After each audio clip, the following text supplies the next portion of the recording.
Aurore, on est dans la présence de Dieu.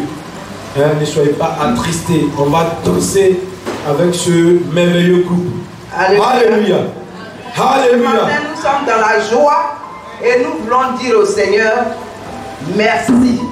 Merci toujours d'être avec nous. Ce que Dieu a fait, nous ne pouvons pas payer. Ce matin, c'est par tes pas de danse que tu vas payer. Amen. On n'est pas venu pour regarder quelqu'un. On est venu pour Dieu. Amen.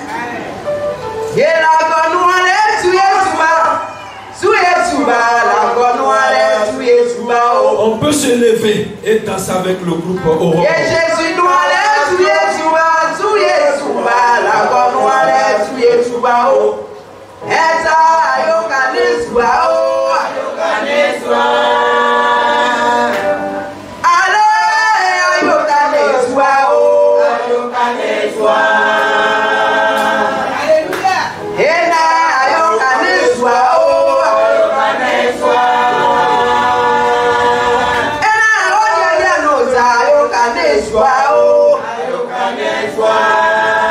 Le trône à gauche, c'est le père missionnaire.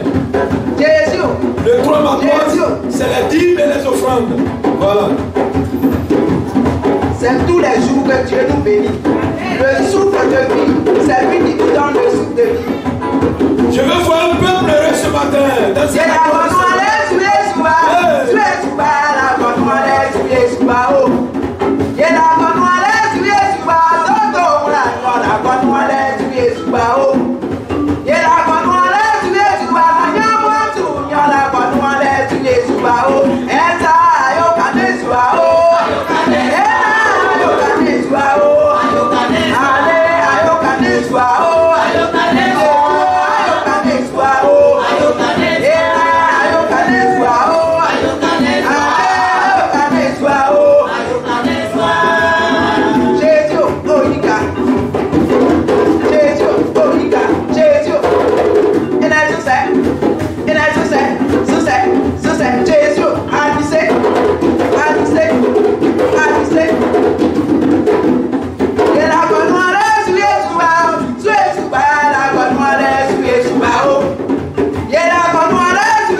Alléluia.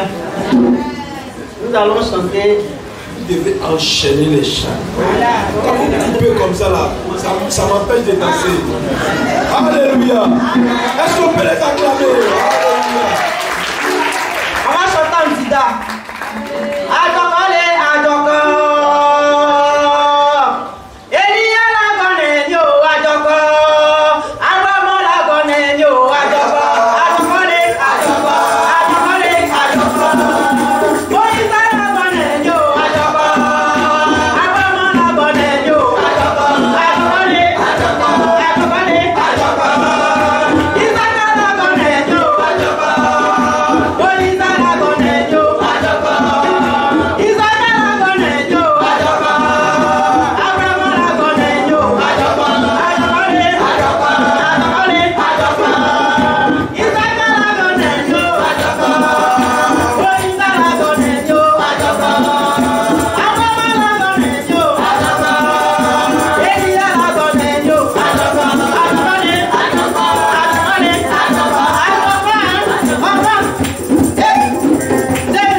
d'abord. Allons-y.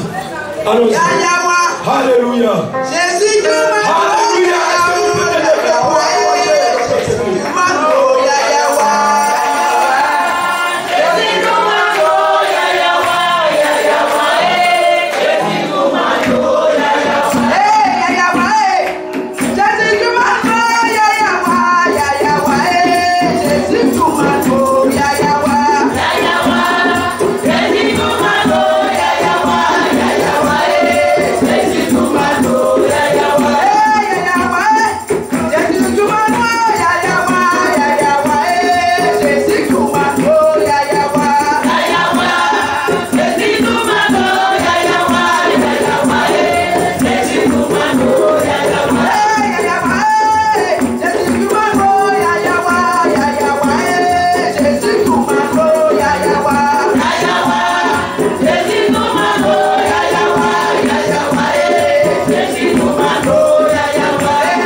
on doit louer, adorer Dieu jusqu'au soir.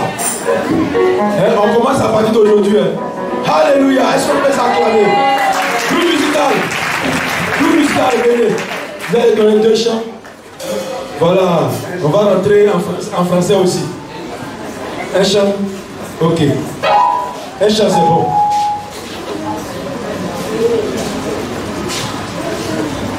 On se dépêche, on se dépêche. Seigneur, nous te bénissons. Nous te rendons toute la gloire pour ces offrandes que tu nous as données. Seigneur, nous n'avons rien reçu qui ne vient de toi. Tout ce que nous avons vient de toi. C'est pourquoi le peu que nous avons envoyé, Seigneur, bénis les mains qui ont pourvu. Bénis également les mains qui n'ont pas pu, afin que prochainement, ces mains-là puissent en donner pour la gloire de ton nom et pour ton œuvre ici-bas. Merci, bénis toutes choses au nom de Jésus. Amen. Amen. Alléluia.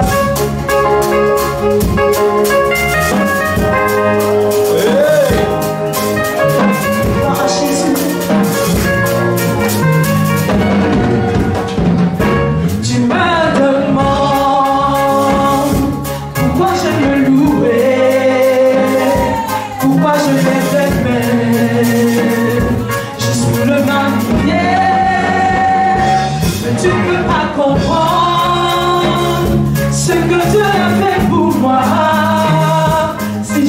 Saint-Esprit fait, tu feras qu'il mérite que tu viennes le louer. Alléluia. Oh, oh, oh.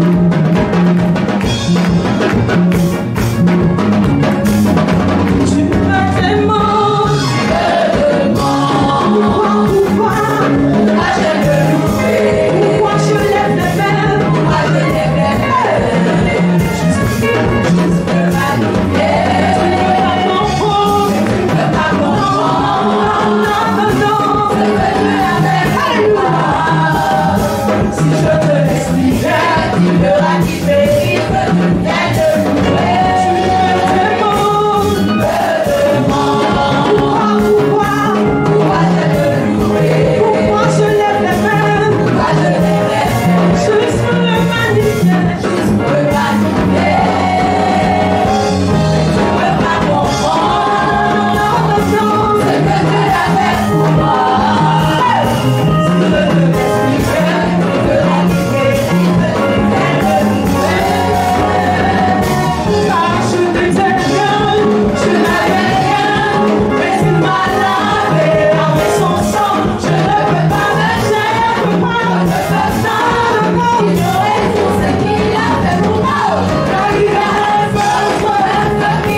Amen.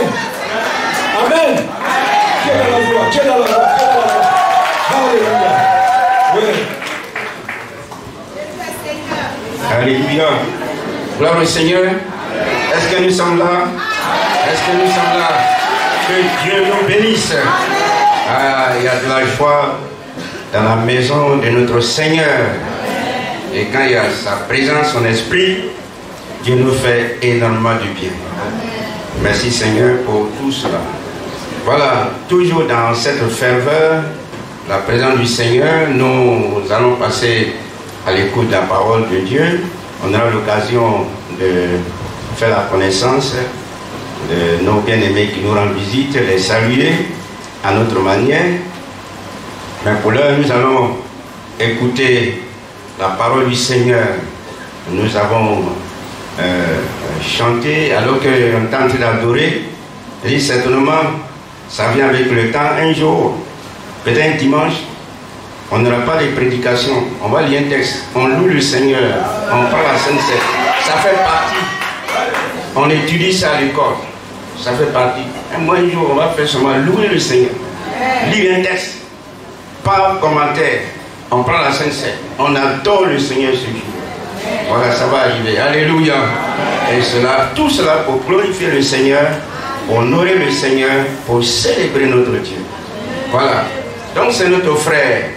Je remarque, vous savez, ici, on n'a pas le temps peut-être de dire les titres des personnes, mais c'est un frère, et il est le directeur général, si je ne me trompe pas. Voilà, de l'école agriculture ici. Et nous sommes vraiment heureux.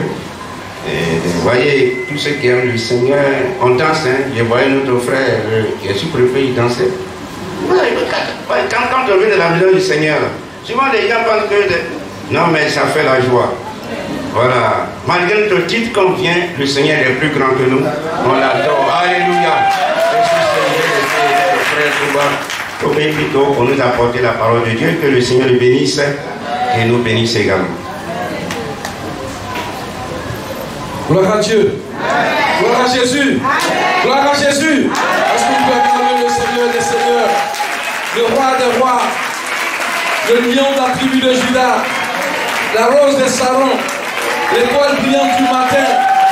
La Bible dit qu'avant que toute chose soit, il est le commencement, il est la fin. Il est Jéhovah Jireh, le Dieu pourvoyeur. Il est El Rapha, le Dieu qui nous guérit. Il est Elion. Il est Yahweh Nissi, notre bannière. Il est notre forteresse. Il est celui qui nous aime. D'un amour infiniment grand, d'un amour éternel. Je voudrais qu'on acclame le Seigneur des Seigneurs. Gloire à Jésus. Gloire à Jésus. Gloire à Jésus. Gloire au Seigneur des Seigneurs. Gloire au roi des rois. Il est. Gloire à Dieu. Bien-aimé, tu as acclamé un homme. Un homme de 1m68, assis devant toi, un peu rouge, pas très noir. Mais je te demande d'acclamer le Seigneur des Seigneurs. Alléluia. Gloire à Jésus. Gloire à Jésus. Gloire à Jésus. Gloire à Jésus. Bienvenue, chers adorateurs de Dieu. Notre Seigneur revient bientôt. Unissons nos voix pour l'acclamer. Bienvenue, bienvenue, bienvenue. Bienvenue, chers adorateurs de Dieu. Salut mon voisin. Notre Seigneur revient bientôt. Unissons nos voix pour l'adorer. Bienvenue, bienvenue, bienvenue. Bienvenue, bienvenue, chers adorateurs de Dieu. Salut ton voisin. Son Père revient bientôt. Unissons nos voix pour l'adorer.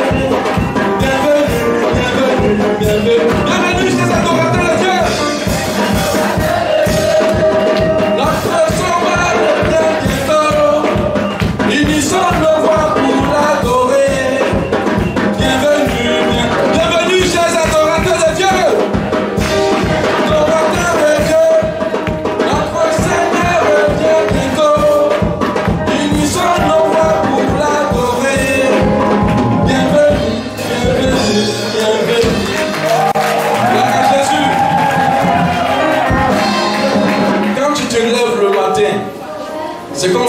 le village avant, quand quelqu'un se lève, n'est-ce pas Papa Zipé, il peut quitter le bout de Balouzon, le village.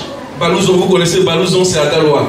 Il quitte le bout, il commence à saluer jusque vers Tassipo. Il salue tout le monde et puis il passe. Mais en ville, quand on se lève souvent, à Delacelle, le voisin démarre sa voiture et il s'en va. Il est parti. Quand tu viens le matin dans la présence de Dieu, il est bon, il est agréable, il est convenable de saluer ton voisin.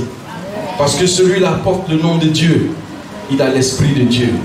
Et nous ne pouvons pas nous asseoir comme ça, adorer Dieu et puis repartir. Il est convenable de nous saluer. Cela est bon. Cela participe de la communion fraternelle. Ce matin, quand j'arrivais ici, peut-être que le pasteur Niessois a dû le remarquer, il y avait une certaine tristesse qui s'est emparée de moi. Parce que vous savez, nous avons besoin de prières, homme de Dieu. Nous avons besoin de prières. Dans ma petite vie, j'ai toujours voulu avoir un poste honorable. Mais je n'ai jamais pensé que, honnêtement, sans douter de la grâce de Dieu, je pouvais me trouver à ce niveau, au point d'être en lumière. Je vous le dis parce que c'est difficile. Et je ne suis pas en train de renier la présence de Dieu, la grâce de Dieu. Ici, il y a une sœur qui est témoin.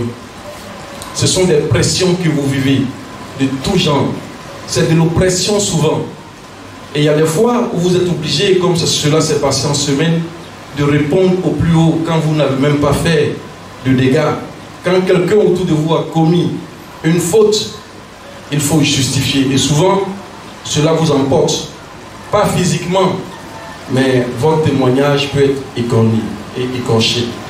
Je voudrais, pasteur, qu'on puisse prier pour moi et pour tous les frères qui occupent des postes de responsabilité, parce que ce n'est pas facile, on ne peut pas tout expliquer ici. Mais nous allons sur le principe que la grâce de Dieu, elle est bonne pour nous.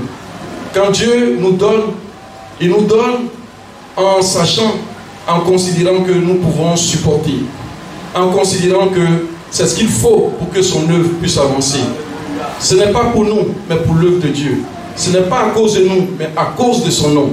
Et donc je voudrais que nous puissions prier ensemble. Pasteur, priez pour nous, pour tous les frères, pour les administrateurs qui sont ici, pour tous les frères qui occupent un poste de responsabilité, pour les agents comptables, pour les contrôleurs budgétaires, pour tous ceux qui occupent un poste sensible dans l'administration. Alléluia.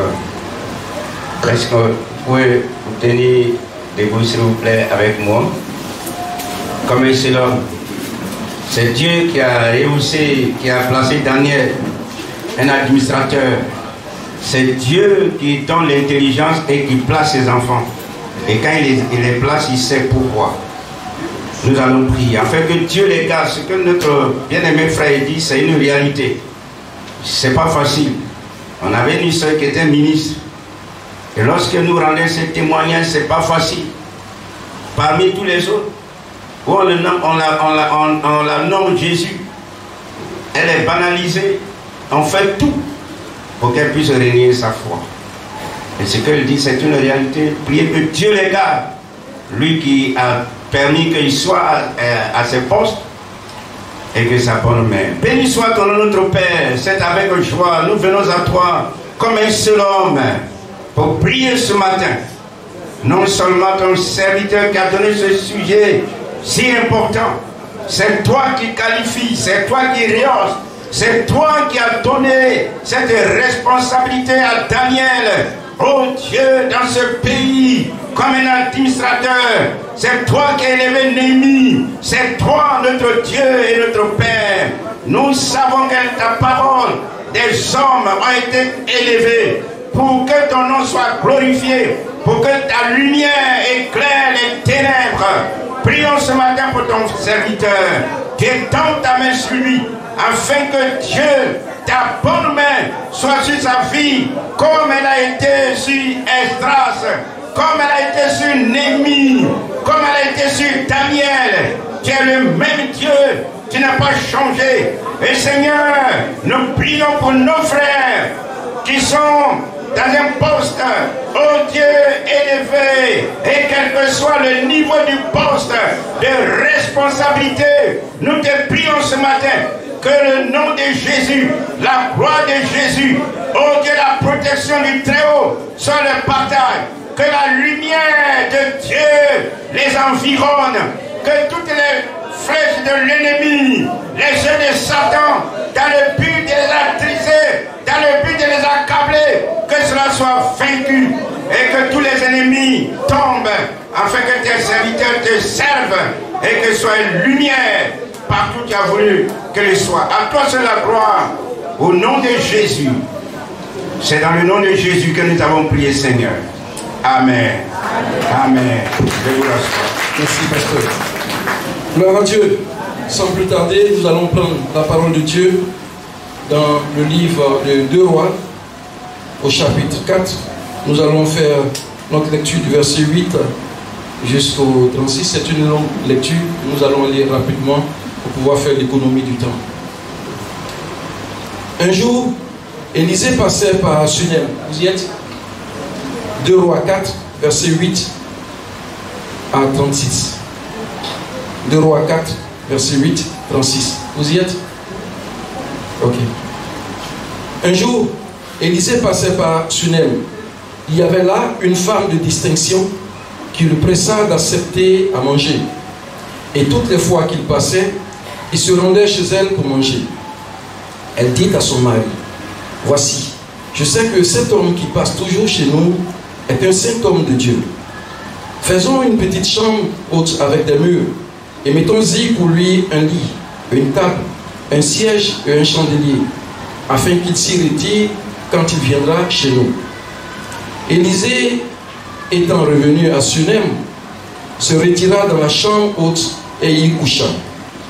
Au verset 12, il dit à Géasi, son serviteur: appelle cette Sunamite. Géasi l'appela et elle se présenta devant lui. Élisée dit à Géasi: dis-lui, voici, Dieu nous a montré cet empressement, que peut-on faire pour toi? Faut-il parler pour toi au roi ou au chef de l'armée? Elle répondit: j'habite au milieu de mon peuple.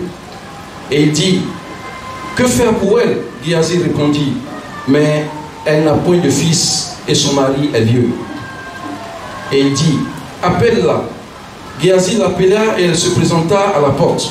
Élisée lui dit: à cette même époque, l'année prochaine, tu embrasseras un fils.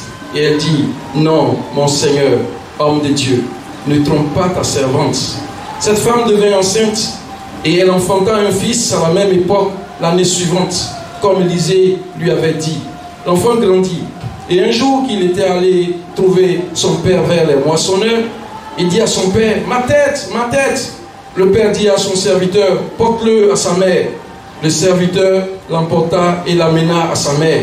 Et l'enfant resta sur les genoux de sa mère jusqu'à midi, puis il mourut. Elle monta, le coucha sur le lit de l'homme de Dieu, ferma la porte sur lui et sortit. Elle appela son mari et dit: envoie-moi, je te prie, un des serviteurs et une des ânesses. Je veux aller en hâte vers l'homme de Dieu et je reviendrai. Et il dit: pourquoi veux-tu aller aujourd'hui vers lui? Ce n'est ni nouvelle lune, ni sabbat. Elle répondit: tout va bien.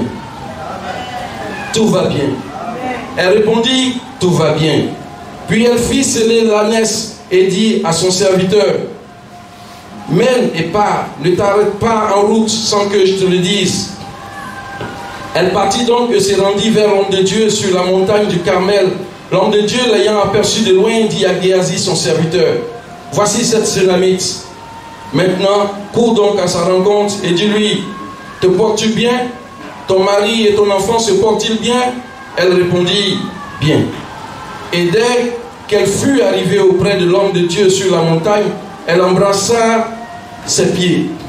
Géasi s'approcha pour la repousser, mais l'homme de Dieu dit: laisse-la, car son âme est dans l'amertume, et l'Éternel me l'a cachée et ne me l'a point fait connaître. Alors elle dit: ai-je demandé un fils à mon Seigneur? N'ai-je pas dit: ne me trompe pas? Et Élisée dit à Géasi: saint terrain, prends mon bâton dans ta main et pars. Si tu rencontres quelqu'un, ne le salue pas. Et si quelqu'un te salue, ne lui réponds pas. Tu mettras mon bâton sur le visage de l'enfant. La mère de l'enfant dit, l'Éternel est vivant et ton âme est vivante. Je ne te quitterai point. Et il se leva et la suivit. Géasi les avait dévancés. Il avait mis le bâton sur le visage de l'enfant, mais il n'eut ni voix ni signe d'attention. Il s'en retourna à la rencontre d'Élisée et lui rapporta les choses en disant, l'enfant ne s'est pas réveillé. Lorsque Élisée arriva dans la maison, voici, l'enfant était mort couché sur son lit. Élisée entra et ferma la porte sur eux deux, et il pria l'Éternel. Il monta et se coucha sur l'enfant. Il mit sa bouche sur sa bouche, ses yeux sur ses yeux, ses mains sur ses yeux, et ses mains sur ses mains, et il s'étendit sur lui, et la chair de l'enfant se réchauffa. Élisée s'éloigna, alla çà et là par la maison, puis remonta et s'étendit sur l'enfant. Et l'enfant éternua 7 fois, et il ouvrit les yeux. Élisée appela Géasi et dit, appelle cette Sunamite. Géasi l'appela, et elle vint vers Élisée qui dit, prends ton fils. Et elle alla se jeter à ses pieds et se prosterna contre terre, et elle prit son fils et sortit. La parole de Dieu est bénie. Bien-aimés, ce matin, le sujet que nous allons aborder, aussi atypique qu'il soit, est très important. Il s'agit des femmes. La question de la femme dans la maison de Dieu. La femme de distinction. La Bible nous parle d'une femme de distinction. Et j'ai intitulé ce message « Femme de distinction, femme de grande valeur ». Parce que, bien-aimés, sœurs, filles, mères, épouses, maman, vous êtes en réalité des femmes de distinction. C'est très important de le mentionner parce que même dans le monde, chaque année, une journée est dédiée aux femmes. Une journée est destinée aux femmes. Ce jour-là, tout s'arrête dans le pays. C'est vrai que pour équilibrer les choses, les gens ont trouvé une journée des pères, un jour des pères, mais tout le monde sait qu'en réalité, c'est pour nous contenter. Mais juste pour dire que la femme est importante. Et après cette journée, tout s'arrête. Mais mon avis, il est personnel, est que chaque seconde, chaque minute, chaque semaine, chaque tiers de seconde, chaque mois, chaque année, la femme devait être célébrée. Mon avis, c'est que chaque seconde, chaque minute, chaque jour, chaque semaine, la femme devait être célébrée. Que Dieu vous bénisse, femme, épouse, mère, enfant, que Dieu vous bénisse. Parce que votre responsabilité est grande. Votre responsabilité est d'autant plus grande que souvent, c'est la femme, lorsque un homme et une femme ont fait un projet de vie, suivez mon regard parce qu'on a des enfants ici, un projet qui doit faire naître un enfant. L'enfant doit naître, c'est une femme qui le porte. C'est une femme qui va porter l'homme, l'enfant ou la fille en développement. Et parfois, en voulant donner la vie, elles perdent leur vie. C'est souvent arrivé. Et l'actualité récente nous édifie.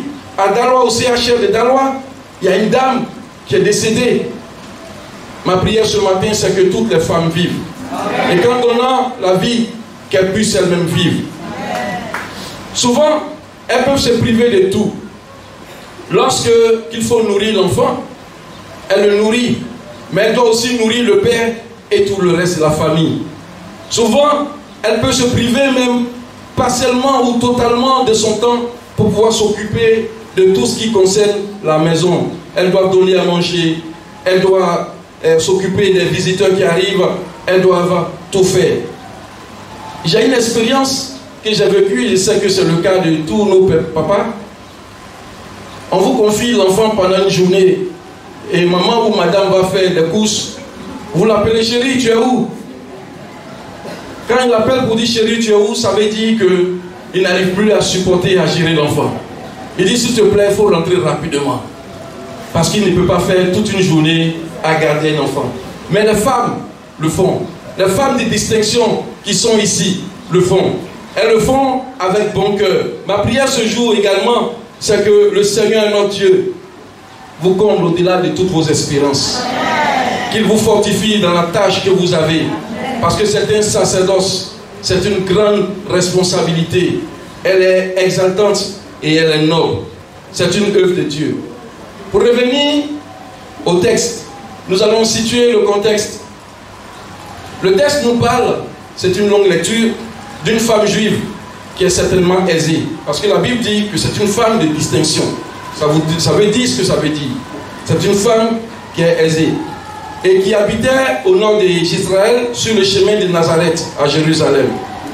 Elle a accueilli le prophète Élisée une fois et chaque fois qu'il passait par là, il allait voir la dame et qui lui réservait une place. Et désormais, la dame va demander à son mari de pouvoir permettre que ce monsieur puisse avoir, cet homme de Dieu puisse avoir un logement dans cette famille. Mais le constat que le serviteur de Dieu va faire après ces nombreux séjours certainement, c'est qu'il n'y avait pas de cri d'enfant. Il n'y avait pas d'enfant. Alors il va demander à son serviteur de demander à la dame ce qu'elle souhaiterait. Et la dame lui dit, j'habite dans mon peuple. Elle ne dit pas autre chose. Elle dit, j'habite mon peuple. Et ce serviteur de Dieu promet à la dame d'avoir un fils l'année qui va suivre à la même période. Et l'enfant qui va naître grandit.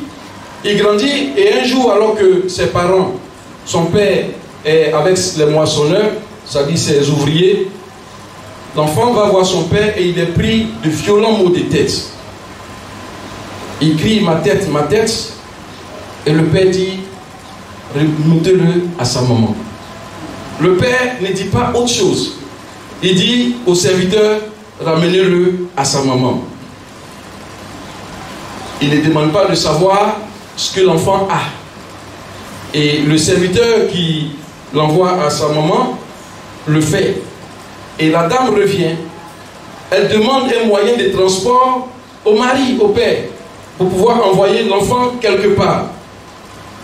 Le mari, tout ce qu'il fait, il s'étonne que la dame cherche à aller voir un serviteur de Dieu alors que ce n'est pas le sabbat. La femme répond que tout va bien, il n'y a rien. Elle se contente juste de dire tout va bien. Bien-aimé, tout va bien, même dans nos vies. Et le serviteur de Dieu, le psalmiste, pouvait dire que le malheur atteint souvent le juste, mais l'Éternel l'en délivre. Femme de l'Église, je ne voudrais pas vous émouvoir ce matin. Je veux proclamer et prier au nom de Jésus que vous êtes des femmes de distinction. Je veux proclamer et prier que le Seigneur vous soutienne pour tout l'ardeur, pour tout le dévouement et pour toutes les frustrations que vous vivez au quotidien. Vous savez, quand un homme travaille, même quand il exerce un métier libéral, il exerce un petit métier, ce qu'on appelle des petits métiers, et qu'il est sous la pression, quand il ne peut pas souvent se décharger au bureau, quand il arrive à la maison, on dit c'est compliqué pour madame. Ce n'est pas la norme, mais souvent il y a des pressions qui vont au-delà, qui vous surplombent. J'étais en semaine avec une sœur ici assise, que j'ai nommée Madame Tabac. Nous sommes allés faire des courses, et en revenant, elle a senti que j'ai reçu un appel qui m'a totalement changé, qui m'a transformé. Et quand elle est arrivée, je suis rentré dans mon bureau, elle est allée dans son bureau, et c'est après que j'ai su qu'elle allait prier. Parce qu'elle a supporté tout le poids sans savoir ce qui s'était passé, mais tout le poids de la charge. Toute la charge de la difficulté que je ressentais. À partir de ce moment, les minutes ont commencé à être difficiles. Et je la voyais depuis ma caméra tourner. Elle rentrait ici et tournait. Femme de distinction, que Dieu vous bénisse. J'ai le témoignage d'une sœur en Christ. Une fois nous échangions et elle a dit ceci.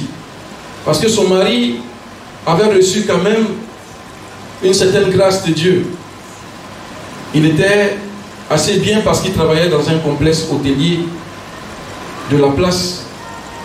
Et il y avait des complications parce que la jeunesse, ou du moins l'église dans le quartier cherchait à établir une cellule. Et on lui a fait la proposition d'utiliser sa maison, son salon, comme une cellule. Sa femme a dit ceci, que je ne souhaiterais pas que les gens viennent occuper mon salon avec toute la sueur. Je veux que mes salons, mon salon, nos fauteuils soient clean. Ils peuvent aller se réunir quelque part là-bas. Il y a des salles à l'église. J'ai eu tellement mal au cœur. J'étais étudiant, je me suis demandé si on adorait le même Dieu. Bien aimé, dans une maison, dans une famille, la femme est la porte d'entrée. La femme est la clé d'accès à une maison. Et souvent, ceux qui vont en immigration, ceux qui allaient, se laissaient dire ceci: si tu pars, frère, ne te marie pas. Parce que là-bas, tu vas trouver des dames pour te marier. C'est la porte d'entrée. Et ça, ce n'est pas quelque chose qu'il faut prendre comme parole d'évangile. Mais juste pour illustrer les propos selon lesquels c'est la femme qui permet l'accès à la maison, c'est elle également qui peut fermer l'accès. Et cette sœur qui parlait ne savait pas de quoi elle parlait, parce que dans la suite, on a vu que son mari a vu ses activités totalement décliner. Tout a commencé à se gâter autour du frère qui était engagé pourtant et ne pouvait pas comprendre. Il a perdu son emploi. On a fait une sorte de redressement. Il fallait libérer un certain personnel. Son mari était là-dedans. Chaque fois on le libérait, on le prenait. Il était fatigué et il ne pouvait pas comprendre. Même ceux qui ont l'Esprit de Dieu pouvaient comprendre que quelque part, la grâce que Dieu lui avait faite avait commencé à être corrompue parce qu'il y avait une attitude à côté qui ne correspondait pas. Bien-aimés, soeurs, femmes, maman, vous êtes la porte d'entrée. Vous êtes la clé. Et en Genèse 2, verset 7, on peut lire verset 7, 10, 18 et 23, vous verrez que Dieu a tout créé.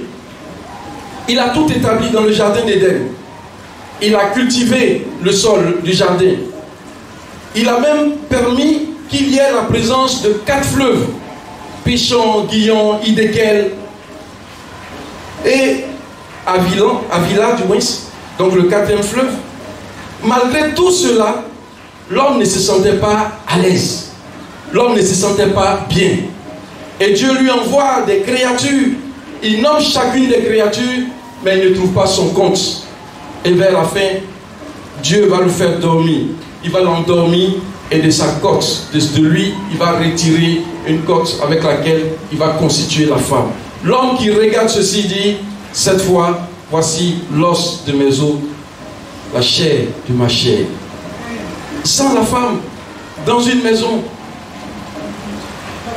c'est la tristesse. Sans la femme dans une maison, c'est, on veut dire, le désarroi. Sans la femme dans une maison, c'est la pagaille. Lorsque votre épouse va, ne serait-ce que pour une semaine quelque part, même si vous avez de l'argent pour prendre en compte la maison, faites venir votre voisin. Vous allez voir que les assiettes qui ont été utilisées sont de part et d'autre.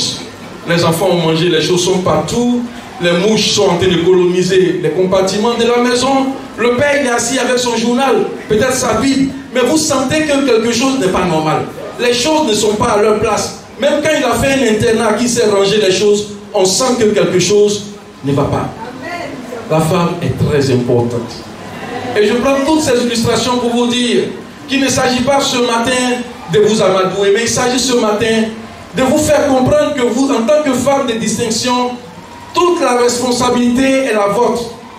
De pouvoir supporter vos époux, de les soutenir, de les aider. Et c'est ce que les femmes de cette église font. Elles ont toujours un sommet, un rendez-vous au sommet. Elles ont toujours un rendez-vous au sommet. Parce que les femmes prient afin que l'homme qui est très chargé, qui subit les oppressions et les pressions, puisse tenir. Les femmes prient lorsqu'il y a des difficultés dans l'exercice des fonctions et le monsieur peut tenir. Souvent, il ne sait pas pourquoi les orages, les tempêtes passent, mais derrière, Dieu a mis quelqu'un qui prie. Bien-aimés, sœurs, vous qui n'êtes pas encore mariés, je voudrais vous inviter, parce que vous êtes des femmes de distinction, à prioriser la prière plutôt que de chercher des frères qui sont frères. Parce que de plus en plus, cela est devenu un problème, un souci dans les églises. Il y a l'ancien Amos Koulaï qui est ici, et tous ceux qui ont fait Philadelphie. On voyait les sœurs s'asseoir, et le diacre, le doyen You, on voyait des sœurs courir après les salles de l'église. L'église était en construction. Chacune, ou du moins les groupes de sœurs, cherchaient des groupes, des salles pour prier, pour chercher la face de Dieu, pour soutenir l'œuvre de Dieu, pour soutenir leur foyer, un projet. Mais aujourd'hui, ce qu'on voit, ce sont des sœurs qui cherchent des frères qui sont frères. Et il y a un problème dans ça. Parce qu'on a vu des mariages pompeux et des grandes dots. À la fin, tout s'est effondré. À la fin, ce sont des difficultés. À la fin, c'est des complications. Et souvent, on vous dit, regarde frère, là, vous deux, vous allez ensemble, vous ressemblez. Il n'y a pas de prière. Il n'y a pas de recherche véritable du plan de Dieu. Et après, c'est des complications. Ce n'est pas ça notre sujet de ce matin. Dans les passages que nous avons lus tout à l'heure, la Bible nous dit que la servante de Dieu, la Sunamite, la femme de distinction, pressa l'homme de Dieu de manger. C'est-à-dire, il passait par là et elle le pressa de manger.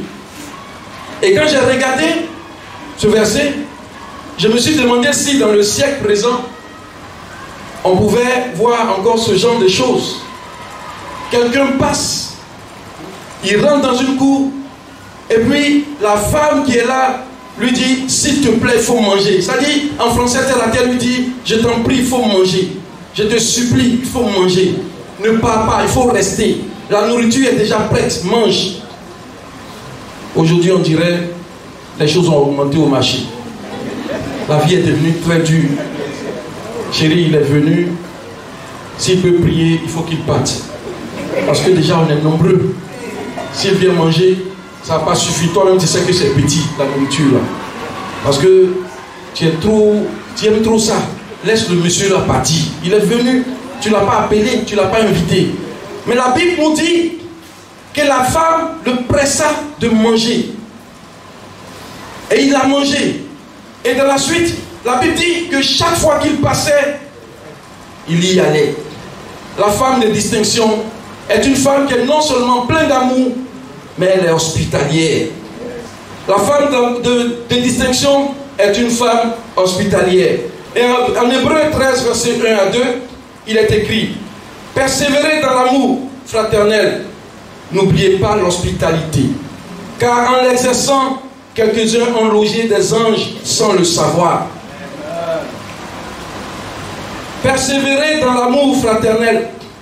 N'oubliez pas l'hospitalité, car en l'exerçant, quelques-uns ont logé des anges sans le savoir. Femme, n'oublie pas l'hospitalité, parce que ce message s'adresse à toi ce matin. Tu peux être une grande intercédeuse. Tu peux intercéder tout le temps. Tu peux être très assidu dans l'église. Tu peux être une grande chanteuse ou une grande chanteresse. Tu peux payer tes dîmes et tes offrandes. Tu payes même les libéralités. C'est-à-dire, au-delà des offrandes de la dîme, tu donnes. Tu donnes 70% de ce que tu perçois. Parce qu'il y en a qui le font. Et c'est bon. Tu peux être toujours au rendez-vous, au sommet. Mais si tu ne manifestes pas d'amour et que tu n'es pas hospitalière, tout ce que tu fais va s'effondrer. Tout ce que tu fais ne va pas prospérer. C'est très important de le savoir aujourd'hui. En tant que chrétiens, nous courons souvent.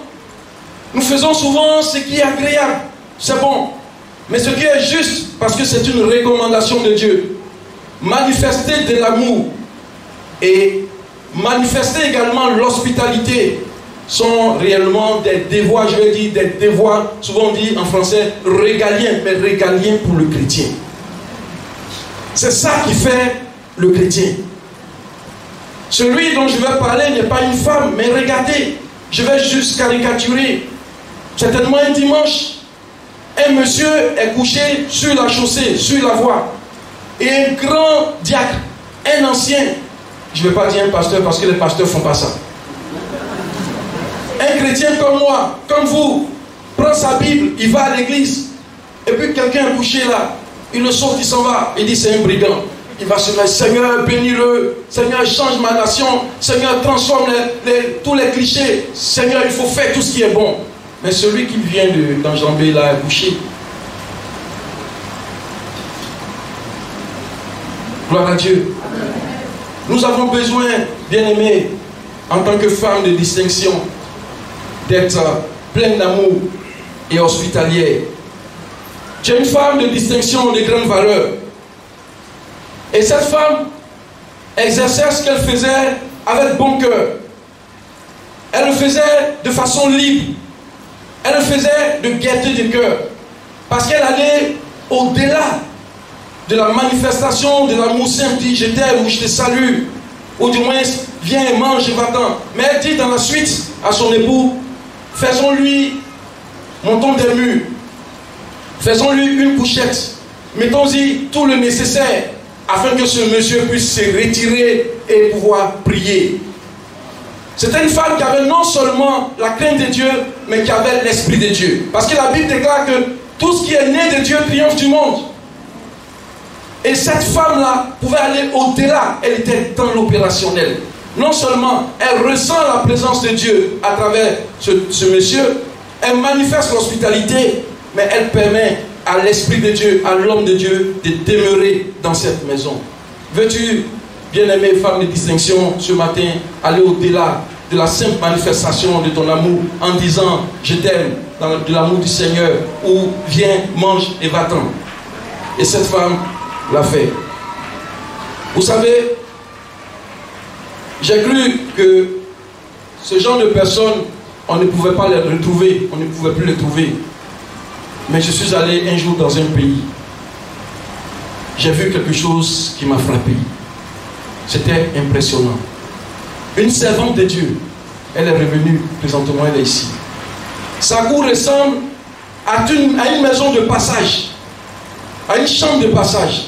Sa maison, elle est juste à la gare de Lyon. C'est dans le 12e, avenue Doménil. Tous les serviteurs de Dieu que je connais ici passent chez elle. Et vous savez ce qui se passe? Chaque mois, mon épouse est ici, elle est témoin. Et il y a le frère Koné Gérard, l'avocat des assemblées de Dieu. Lui, c'est sa demeure. Chaque fois qu'il y va, il dort. Et vous savez ce que la femme fait à ses enfants? Elle les fait dormir au salon, dans les canapés, dans les fauteuils, en France. Chaque ancien qui part va dormir là-bas. Chaque frère en Christ qui va dormir. Parce que moi aussi j'ai dormi là-bas. Qui aime dépenser? Nous on va dormir là-bas aussi. Elle a ouvert sa maison, nous tous on va dormir là-bas. Tous les frères qui passent vont dormir là-bas. Et je lui ai dit un jour, maman, comment tu fais? Elle dit, mon fils, servir Dieu, c'est le meilleur investissement. C'est le meilleur héritage. C'est l'investissement sans risque. C'est celui qui revient toujours avec un bon RSI, retour sur investissement. Et cette dame a continué de le faire. Quand on part, tous ses enfants, allez, tout le monde au salon. Et les chambres sont colonisées par les visiteurs qui viennent, les serviteurs de Dieu.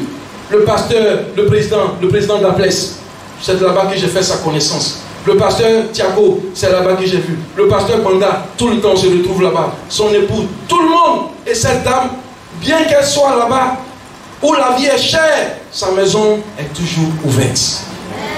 Femme de distinction. Souvent on fait des murs pour pouvoir protéger nos maisons des voleurs. Mais que ces barrières physiques ne soient point des barrières spirituelles pour nous. Il faut que ces murs, ces clôtures qu'on fait autour de nos maisons ne soient pas dans notre esprit. Il faut que nos maisons soient ouvertes. Femmes, c'est votre responsabilité. Parce que les femmes sont dans l'opérationnel, les hommes ils sont fonctionnels. C'est-à-dire, elles agissent directement. Mais l'homme, il calcule. Certainement que le mari de cette femme a dû dire, tu sais à quelle période du mois on se trouve. Voilà le salaire que j'ai pu avoir. Ça n'a pas suffi.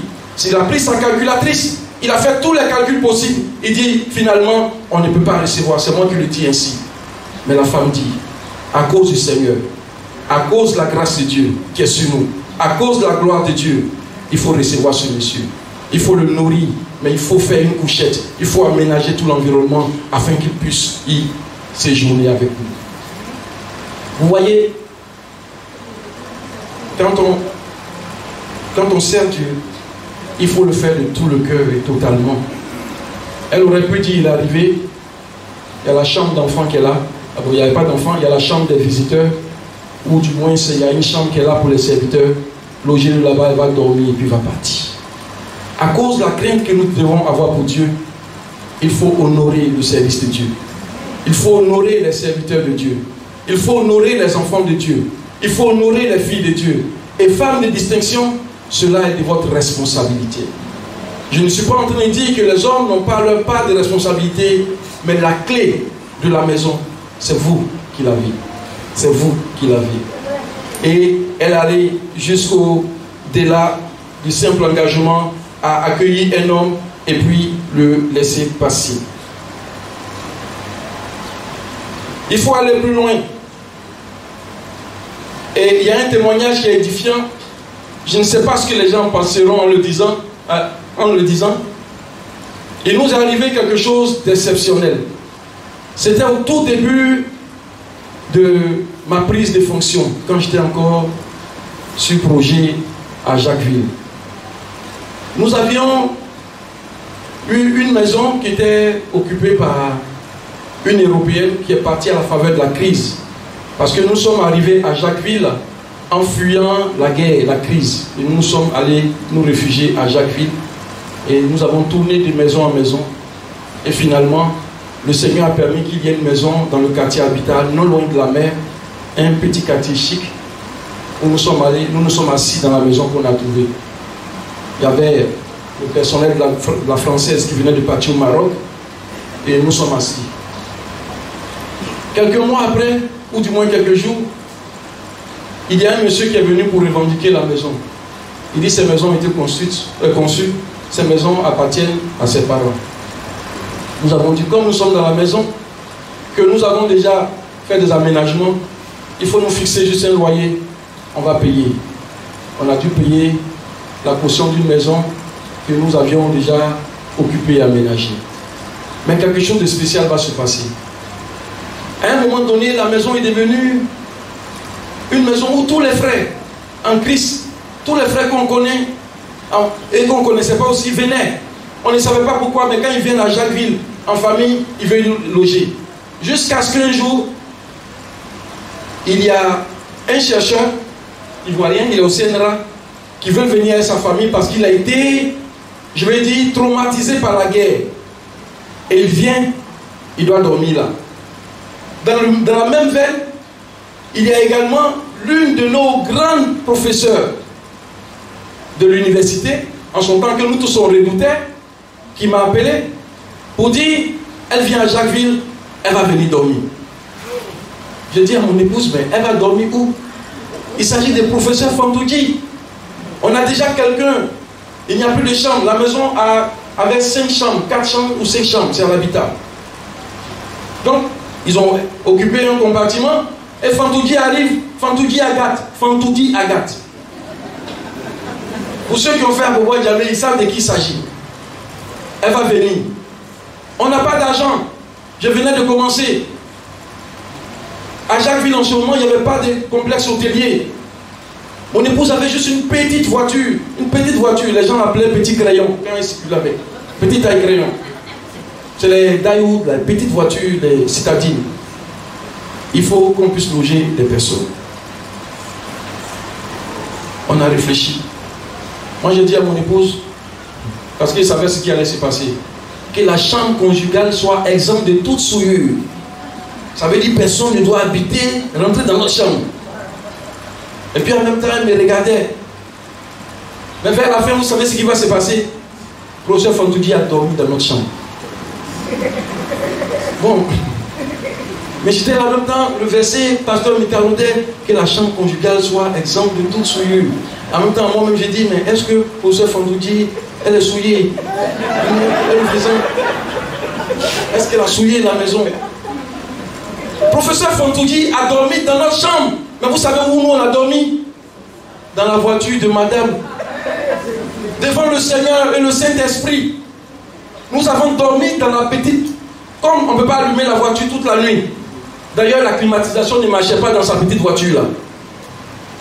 On a baissé les vitres. C'est ce qu'il ne fallait pas faire. Tous les moustiques de Jacquesville. Toute la nuit jusqu'au matin, je vous le dis. C'était pénible. On a dormi là-dedans. Mais je vais faire l'économie du temps. Mais ils sont partis et on s'est regardé. Mais 2 semaines plus tard, on nous dit que la maison dans laquelle on est là, elle est à vendre. On nous dit la maison dans laquelle on est là. Je vous parle de notre expérience, bien-aimée. Le Seigneur est encore dans sa parole.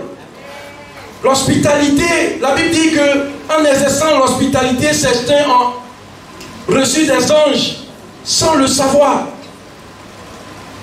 On nous dit la maison est à vendre.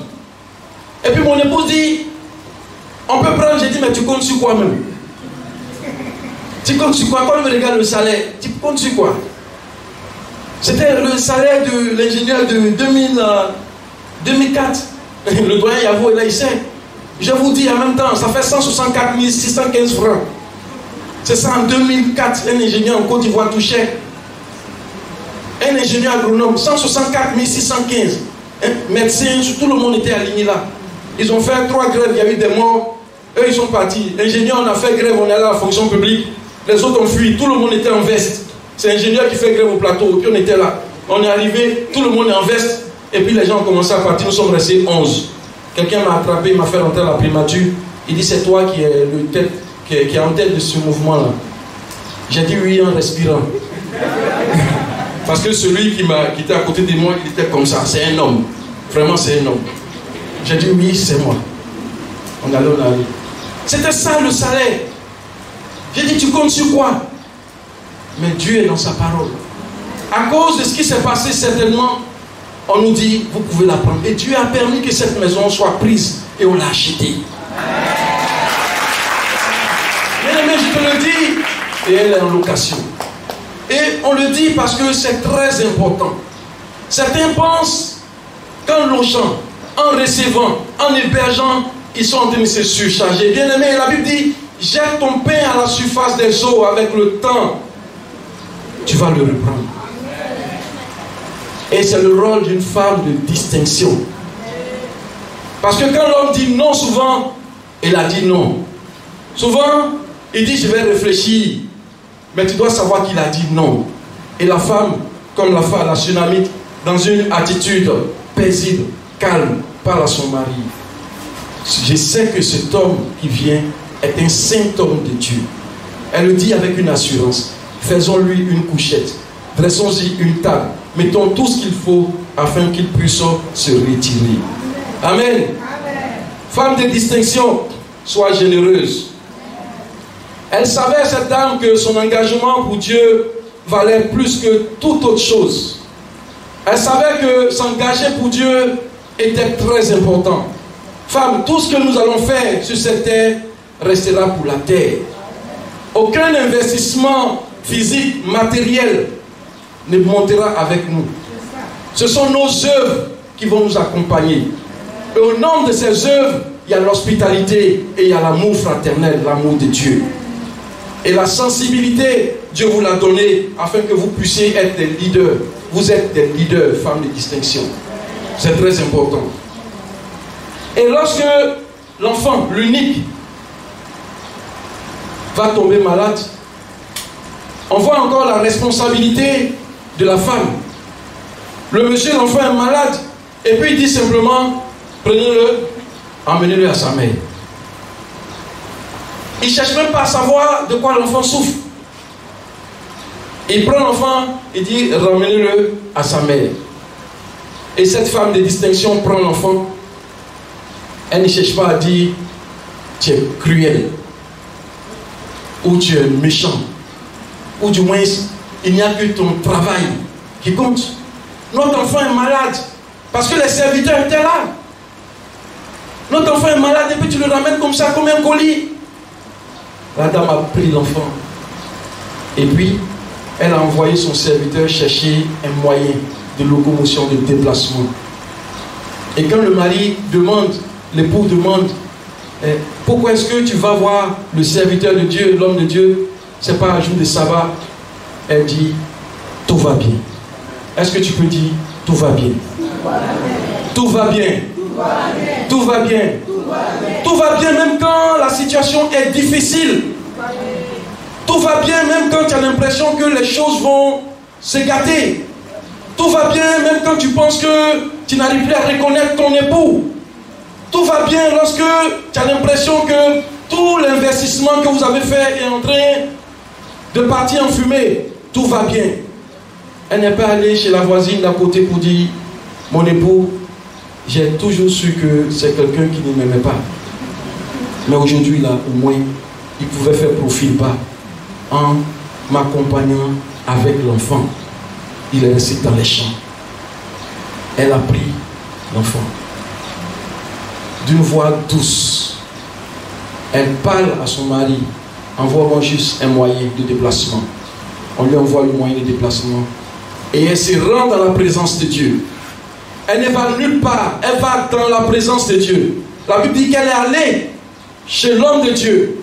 Et quand l'homme de Dieu la voit et que Dieu lui révèle ce qui se passe, il dit, le Seigneur m'a caché que cette femme était dans la peine, dans la douleur, parce que son âme est attristée. Et quand tu lui poses la question, elle dit, tout va bien.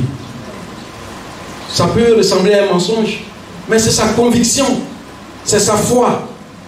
Sa foi était basée, sa foi reposait sur le socle, sur le Seigneur. Sa foi reposait sur le rocher des siècles. Sa foi reposait sur l'ancien des temps. La Bible dit qu'il est le fidèle, l'ancien des temps. Il ne change pas, il ne varie pas. En lui, il n'y a aucune onde de variation. Et cela est aussi valable pour les femmes que pour les hommes. Lorsqu'en semaine, j'ai été accablé par cette information où je devais donner des justificatifs en haut, au plus haut sommet imaginé. J'étais assis, j'étais altéré. Et il y a une voix qui m'a dit, tout va bien. Amen. Tout va bien. Reste tranquille. Et j'étais affaissé dans mon fauteuil. Tout va bien. Tout va bien. Je ne sais pas quelle situation tu traverses, mais tout va bien. Peut-être que le seul enfant que tu as est malade, ou bien ça ne va pas du tout, femme. Tu as investi, mais l'enfant ne peut pas travailler. L'enfant, tu n'arrives plus à le contrôler, mais tout va bien. Tout va bien. Peut-être que ton époux, tu n'arrives plus à le cerner. Tu n'arrives plus à le cerner, tu ne le comprends plus. Quand tu parles, il répond durement, mais tout va bien. Tout va bien.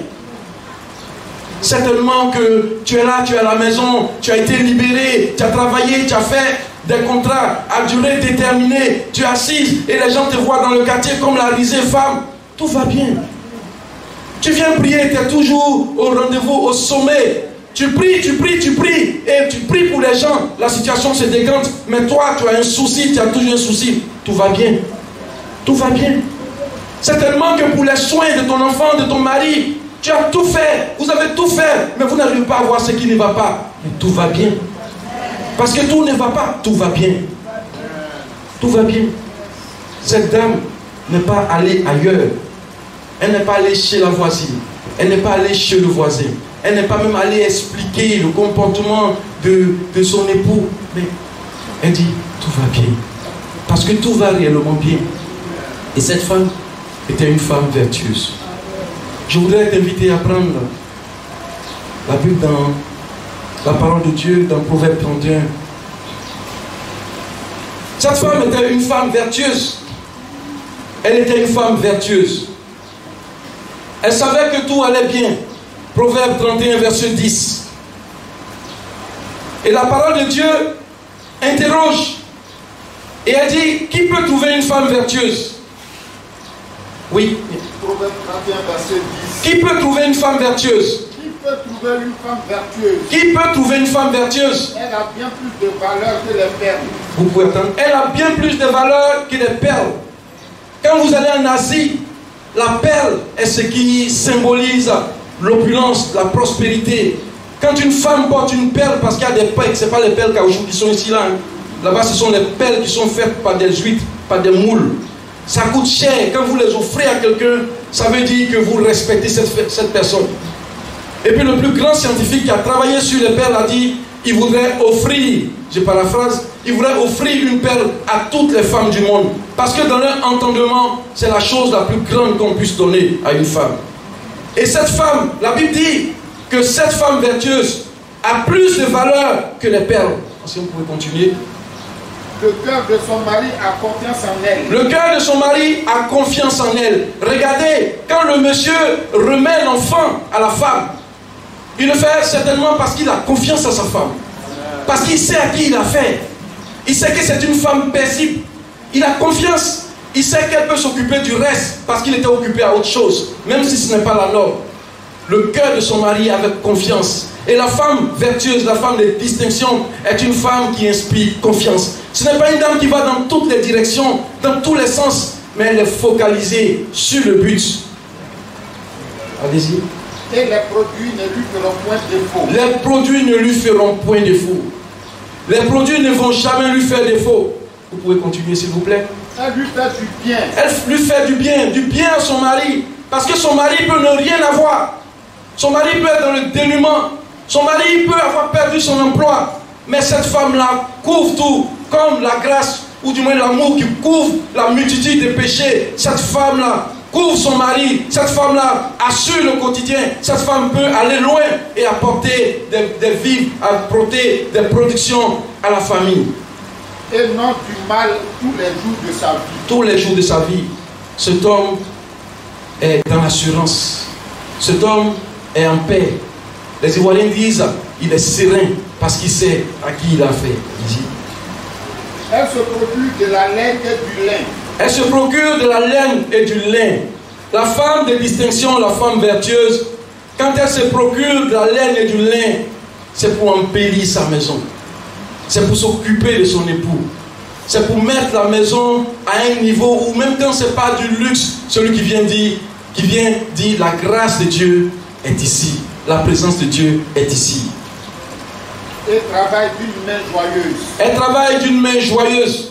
Quand elle vient chercher l'enfant et qu'elle envoie ce serviteur chercher un moyen de locomotion, de déplacement, c'est de façon gaie. Il n'y a aucune amertume en elle.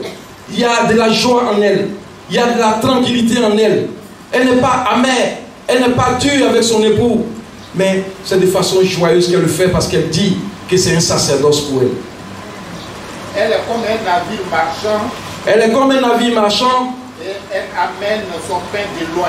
Elle amène son pain de loin. Pour ceux qui ont fait la navigation, ils savent que les navires marchands vont chercher des provisions. Vont en mer souvent 3 mois, 6 mois, 1 an, et puis reviennent. Mais elle n'a pas peur. La Bible l'assimile à cette femme. Vous voyez, quand vous regardez la structure de notre société, vous allez voir les femmes à 4h, 5h du matin s'élever, emprunter les chemins dangereux. Vous pensez que dans ce contexte-là aujourd'hui, un homme peut s'élever à 4h du matin pour aller à Djamé, acheter quelque chose, venir, suivez mon regard. Mais les femmes, elles s'élèvent, elles y vont. Elles sont à la gare, elles vont acheter des provisions, elles reviennent. Et la femme vertueuse, la femme de distinction, c'est ce qu'elle fait.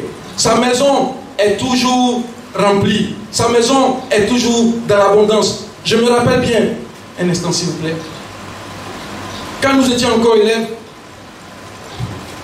désolé si je le dis ainsi, pasteur, mon défunt père, quand il prend l'argent, le 10 du mois, oui, attendez s'il vous plaît, quand il prend l'argent le 10 du mois, l'argent est fini. Hein. Mais quand il a retiré l'argent, souvent on riait de ça avec lui.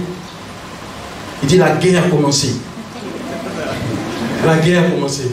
Parce que l'argent, il va le dépenser seul. La guerre a commencé. Et puis il dépense tout l'argent. Quand ça finit, Rose, ça va? C'est ma mère, il appelle Rose. Je vais aller prendre de l'argent le 10 du mois. Et puis il devient tout. Mais qu'est-ce que la pauvre dame va faire? Elle va à Thomasé, vers Azagui. Elle va couper des graines. Elle vient. Elle fait le ménage. Elle va dans un petit jardin. Elle prend les piments là. Elle prépare. On mange. Dès que le prochain mois finit, la guerre commence encore. Le 10 du mois, l'argent est fini. La femme de distinction, elle ne regarde pas tout ça. Elle va, elle prend des risques. Elle va chercher des provisions et elle envoie. Allez-y. Elle se lève lorsqu'il est encore nuit. Elle se lève lorsqu'il est encore nuit. Lorsqu'il fait nuit, elle se lève parce qu'elle sait qu'elle a du monde à nourrir. Elle sait qu'elle a des charges à supporter. Elle sait qu'elle a, je vais dire, quelque chose de grand. à réaliser pour la famille. Et elle donne la nourriture à sa maison. Vous pouvez continuer. Et la tâche à ses servantes. La tâche à ses servantes. Quand on arrive dans une maison et que tout est organisé, c'est la femme. Jamais, même si des gens ont fait des écoles, des internats, on a vu des hommes en train de faire des rangements. Moi, je le fais souvent. Mais quand la femme apporte sa touche, on sent qu'il y a quelque chose de parfait. On sent qu'il y a quelque chose d'exceptionnel. Elle organise sa maison. Elle apporte des touches afin que tous ceux qui viennent dans la maison puissent sentir que c'est un environnement paisible, un environnement qui respire la tranquillité. Elle pense à un chant et l'acquiert. Elle pense, c'est là que nous allons nous arrêter, s'il vous plaît, à un chant et l'acquiert. La femme de distinction, la femme vertueuse, c'est celle qui vit, qui se projette dans le futur. C'est celle qui épaule son époux. Ce n'est pas celle qui voit juste toutes les fêtes. Toutes les fêtes qui viennent sont programmées. Jeune fille, sœur, c'est à vous que je parle maintenant. Nos mamans nous ont suffisamment supportés. Et ici, il y a des femmes qui investissent pour l'avenir. La vie ne se résume pas dans les fêtes. La vie ne se résume pas dans l'argent. Ce n'est pas ça. Il faut prier et penser, établir. J'aime pas le mot foyer. Foyer, c'est comme s'il y a du feu dedans. Un ménage, une famille qui dure. La femme de distinction vertueuse que vous devez être, c'est celle qui épaule son époux. Nous avons commencé ici, nous devons finir là-bas. Chérie, les terrains coûtent cher, mais il faut acheter. Chérie, il y a des champs ici, il faut réserver pour que demain, nous puissions avoir de la matière pour travailler. Chérie, il faut investir ici, il faut investir là. Ce n'est pas celle qui pense seulement que la fête arrive, il y a des pagnes qui coûtent cher, des habits qui sont chers, il faut acheter parce que la voisine en a acheté. Ou bien le voisin, avec tous ses enfants, sont partis en Turquie. Donc, il faut qu'on parte en Turquie. Ah, le frère qui est là, il est frais. Si je le prends, lui, je sais qu'il peut me permettre de réaliser tous mes désirs. La femme vertueuse, celle que vous devez être, c'est celle qui vit de la grâce de Dieu. C'est celle qui soutient son époux. C'est celle qui aime la présence de Dieu. C'est surtout celle qui aime la présence de Dieu. Qui s'applique à la présence de Dieu et qui est intéressée à tout ce qui touche à Dieu. Qui est présente quand son époux n'est pas là. Qui prie lorsque son époux est au bord de l'effondrement. Qui soutient l'œuvre de Dieu quand les choses ne vont pas. J'ai oublié de dire ici, Maman Ibo, certainement avec l'accord du pasteur, on va l'inviter. Quand l'église de Paris a eu des problèmes, pasteur, et qu'ils ont délogé l'église, il y a des frères qui avaient de grands emplois qui étaient payés à 5 000, 6 000, 7 000 euros. Mais cette dame a pris l'église de France et elle a logé l'église chez elle à la maison. C'est là que l'église s'est réunie pendant tout le temps où l'église de Paris avait des problèmes. Dans sa maison, dans son salon. Avec tous les voisins. Vous connaissez les vieilles femmes blanches? Elles sont mégères souvent. Elles ouvrent leurs fenêtres et puis elles regardent. Il y a du bruit ici. Et puis elles appellent la police pour dire il y a des gens qui font du bruit. Et elle a accepté ce risque. Elle a logé les gens. Mais ses enfants sont bénis. Son mari est béni. Il a fini, il est à la retraite. Mais il est devenu serviteur de Dieu à travers la France. Et c'est quelqu'un qui sert Dieu. Il aime le Seigneur. De la Côte d'Ivoire jusqu'au Burkina, en passant par le Rwanda. Tous les hommes de Dieu prient pour cette famille. Femme de distinction. Nous devons, vous en tant qu'époux, vous soutenir. Mais votre responsabilité est grande. Et à la fin, un jour, il y a une maghrébine qui était juste voisine, qui n'entendait plus l'église chanter. Elle est venue dire à ma mère,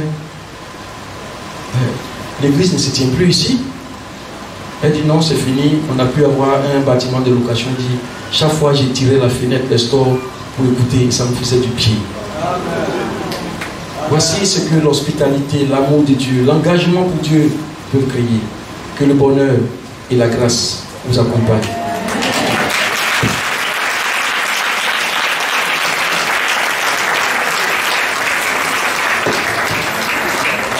Merci Jésus. Merci Seigneur. Merci Jésus pour ta bonne parole. Est-ce que nous allons remercier le Seigneur pour cette bonne parole? Elle est bonne ce matin. Dieu a orienté. Mais nous voyons qu'il a orienté pour le bien-être de tous. Ce matin, parler de la femme, pour que nous on soit bons, on soit heureux. Vous voyez, ce matin, c'est vrai, il n'a pas touché le côté de l'homme. Il a parlé de la femme pour que nous, on soit bien. Est-ce que vous êtes d'accord avec moi? Il a fait une petite recherche. Le mot aide là, dans la Bible. Parce que la Bible dit que la femme est une aide. Elle n'est pas femme pour rivaliser avec son mari, non. Aide là, ça veut dire que en hébreu, c'est la même valeur que Dieu nous soutient. C'est quand j'ai vu ça, j'ai dit, mais c'est vraiment incroyable. Le mot là, quand on dit Dieu secours-moi là, c'est même chose que la femme. Donc quand le frère parlait, il dit, mais Seigneur, c'est vraiment profond. Et nous allons prier pour que Dieu davantage ouvre l'esprit de nos mamans, de nos soeurs, des jeunes filles, afin que cette femme de distinction, elle y soit. Pour que la gloire lui au Seigneur, pour que Dieu répande la bénédiction sur la maison. À cause de cette femme, Dieu a permis qu'un enfant soit dans la maison. À cause de cette femme, son action. Est-ce que nous pouvons demander, prier le Seigneur, que Dieu bénisse nos mamans, qu'il leur ouvre l'esprit, que la grâce de Dieu soit véritablement sur elles, que nos épouses soient des femmes, et celles qui vont devenir épouses soient les femmes de distinction pour la gloire de Dieu. Béni soit notre Père. Merci Seigneur pour ta fidélité. Merci pour ta bonne parole qui ce matin vient à propos. C'est vrai Seigneur. Oh Dieu, le Saint-Esprit a permis ce matin que ton serviteur parle de la femme de distinction. Mais dès là, Seigneur, nous voyons, c'est pour notre bien, c'est pour le bien-être de la maison. Oh Dieu, à cause de cette qualité, la femme a permis la vie de sa maison. La femme, elle permet de vivre et aller de l'avant, de composer toutes ces choses, les mélanges. Oui, dis à son mari, oh Dieu, quel homme, toi, quel homme, toi, je ne sais pas pourquoi je suis venu dans cette maison, mais Seigneur, oui, ayant l'Esprit de Dieu, ayant la pensée de Dieu, ayant l'amour de Dieu, ayant les qualités que Dieu a mis en elle, alors cela a été profitable. C'est pourquoi nous prions ce matin pour nos mamans, bénis-les, afin qu'elles soient des femmes de distinction. Oh Dieu, nos jeunes filles en futur, que tu les prépares à ce bonheur inexprimable, ce bonheur incalculable. Oh Dieu, que ta grâce, que ta joie soit le partage de tout un chacun. Merci pour nous. Oh merci Seigneur pour toutes choses. Nous bénissons ton nom pour ton serviteur que tu as utilisé ce matin pour nous faire du bien, pour nous instruire au travers de ta parole. Bénis-le, bénis sa maison, bénis son épouse, bénis-la abondamment, afin que, oh Dieu, elle soit cette femme de distinction pour le bien-être, pour le bonheur de la maison. Oh Dieu, merci de le faire pour chacun d'entre nous, pour que nous vivions en paix, au nom de Jésus-Christ. Amen. Amen. Veuillez vous rasseoir.